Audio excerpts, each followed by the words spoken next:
బయట వారికి చాలా మందికి భయం ఉండదు. ఎందుకు భయం ఉండదంటే వారు చూడండి ఆ కాసేపు మాత్రమే వారి భక్తి జీవితాలు ప్రదర్శిస్తున్నప్పుడు మాత్రమే వారు కొంచెం భయంగా ఉంటారు. తరువాత వారు మనం చూస్తూ ఉన్నాం కదా, ఇవి అబద్ధాలేం కాదు, ఇవి అబద్ధాలేమి కాదు.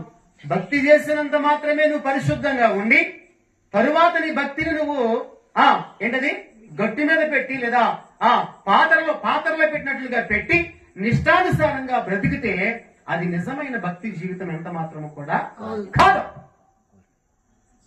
దేవుడు ఎక్కడ ఇదిగో నువ్వు నమ్మకంగా కడ వరకు, ఎక్కడ వరకు అండి?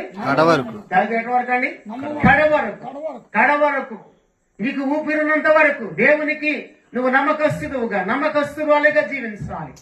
దేవుని పరిశుద్ధతను నువ్వు కడ వరకు నీ జీవిత కాలం అంతా కూడా నీవు పుట్టినది మొదలుకొని చనిపోయేంత వరకు కూడా దాన్ని నువ్వు కాపాడుకోవాలి. దేవునికి స్తోత్రం. అలా నువ్వు కాపాడుకోవాలంటే నువ్వు దేవుని సంబంధిగా ఉండాలి. దేవుని సంబంధులైన వారితో నువ్వు సమాధాన పడేవారివిగా ఉండాలి. హల్లెలూయా. మరి మీ మాట విని మీరు దేవుని సంబంధులు కాబట్టి దేవుని సన్నిధికి వెళితే నాకు మంచిదని చెప్పి దేవుని సన్నిధికి వచ్చారు. మీరు వస్తా ఎంతమందిని పిలిచారు? ఎంతమంది మీతో సమాధానంగా మాట్లాడారు?